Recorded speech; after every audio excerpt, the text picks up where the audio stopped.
નમસ્કાર TV9 સમાચારો સાથે હું છું માનસી સોની। સમાચાર આણંદથી મળી રહ્યા છે, જ્યાં શિક્ષણ જગતને કલંકિત કરતો એક કિસ્સો સામે આવ્યો।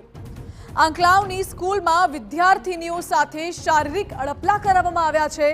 સરકારી સ્કૂલના કિરણ વાળંદ નામના શિક્ષક પર અડપલા કરવાનો આરોપ લાગ્યો છે। બે વિદ્યાર્થીનીઓએ વાલીઓને જાણ કરતા હંગામો મચાવ્યો। વાલીઓ અને ગ્રામજનોએ સ્કૂલમાં જઈને હોબાળો મચાવ્યો। વાલીઓએ શિક્ષકને આંકલાવ પોલીસને સોંપ્યો છે અને શિક્ષક વિરુદ્ધ પોક્સો એક્ટ હેઠળ ગુનો નોંધાયો છે। શિક્ષકે 15 થી 20 દિવસ પહેલા અડપલા કર્યા હતા। એકાએક વિદ્યાર્થીનીઓએ સ્કૂલે જવાનું ટાળતા પરિવારને શંકા ગઈ। પરિવારે વિદ્યાર્થીનીઓને પૂછપરછ કરતા સમગ્ર ઘટના સામે આવી। વિદ્યાર્થીનીઓએ માતાને ફરિયાદ કરતા આ મામલો બહાર આવ્યો। લંપટ શિક્ષકને સસ્પેન્ડ કરી કડક પગલાં ભરવા વાલીઓની માંગ છે। વધુ જાણકારી આપી રહ્યા છે સંવાદદાતા ધર્મેન્દ્ર કપાસી। ધર્મેન્દ્ર, શાળાએ વાલીઓએ હોબાળો મચાવ્યો છે, શું છે આખો મામલો?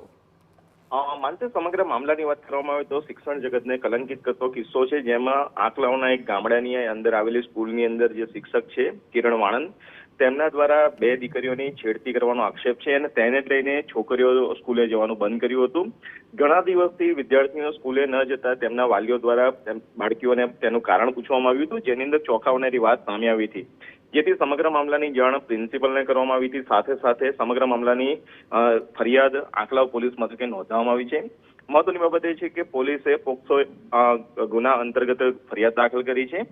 બીજી તરફ વાલીઓએ હોબાળો એટલા માટે મચાવ્યો છે કે કોઈ પણ ભોગે આ પ્રકારના લંપટ શિક્ષકોને શિક્ષણ જગતની અંદર ન રાખી શકાય। જોકે જોવાનું એ રહેશે કે જિલ્લા પ્રાથમિક શિક્ષણ અધિકારી દ્વારા કયા પ્રકારની કાર્યવાહી કરવામાં આવે છે અને એના કયા પ્રકારના પ્રત્યાઘાતો સામે આવે છે। જી ધર્મેન્દ્ર, આભાર આપનો। એટલે શિક્ષક વિરુદ્ધ પોક્સો એક્ટ હેઠળ ગુનો નોંધાયો છે અને વાલીઓની માંગ છે કે શિક્ષકને કડકમાં કડક સજા થાય, તેને સસ્પેન્ડ કરી દેવામાં આવે, જેથી અન્ય કોઈ વિદ્યાર્થીનીઓ સાથે આ પ્રકારની ઘટના ન થાય। મહત્વનું છે કે લગભગ 15 થી 20 દિવસ પહેલા શિક્ષકે વિદ્યાર્થીનીઓને શારીરિક અડપલા કર્યા હતા।